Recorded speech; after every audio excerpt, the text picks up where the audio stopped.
السلام علیکم ورحمۃ اللہ۔ معزز ناظرین، آج ہم اس ٹاپک پر گفتگو کریں گے کہ نماز فجر کے فوراً بعد سونا کیسا ہے۔ اور بعض لوگ کہتے ہیں کہ جو نماز فجر کے بعد سو جائے اس کا رزق تنگ ہو جاتا ہے۔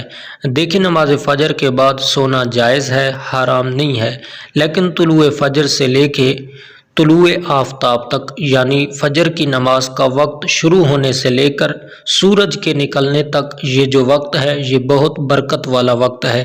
اور صحیح حدیث میں ہے، نبی کریم علیہ الصلاۃ والسلام کا ارشاد ہے، آپ نے فرمایا، اللہ نے میری امت کی برکت صبح کے وقت رکھی ہے۔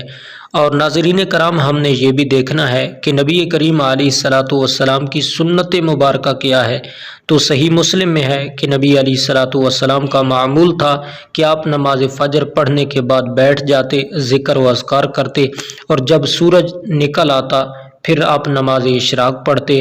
تو بہتر یہی ہے، افضل یہی ہے کہ نماز فجر کے فوراً بعد نہ سوئیں، ذکر و اذکار کرتے رہیں، اور جب سورج نکل آئے اس کے بعد اگر سونا چاہیں تو سو جائیں۔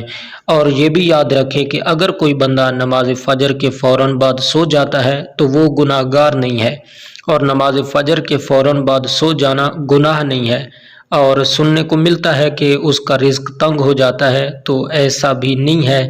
ہاں، رزق میں برکت کم ہو جانے کا اندیشہ ضرور ہے، کیونکہ فجر کی نماز کے بعد سونا ناپسندیدہ عمل ہے۔ بہت سے اسلاف سے اس کی ممانعت منقول ہے، اور بعض چیزیں ایسی ہیں شریعت میں جو ناپسندیدہ ہوتی ہیں، لیکن اس کے کرنے والے کو شریعت گناہ گار نہیں قرار دیتی۔ تو ایسا کوئی عمل جس کو شریعت ناپسند کر رہی ہے لیکن کرنے والا گناہ گار نہ ہو، تو ایسا عمل مکروہ تنزیہ کہلاتا ہے۔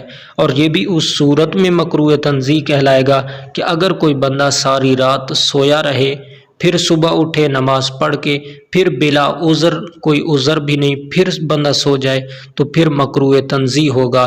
ایسی صورت میں مکروہ تنزیہ نہیں ہوگا کہ اگر کوئی بندہ رات کو کوئی ایسا سخت کام کرے اور سخت کام کرنے کے بعد وہ سو جائے، پھر صبح اٹھے نماز پڑھے، اور نماز کے بعد پھر اگر اس کو تھکاوٹ محسوس ہو رہی ہو تو پھر وہ سو جائے، تو مکروہ تنزیہ نہیں ہوگا، اور اس طرح سونا جائز ہے۔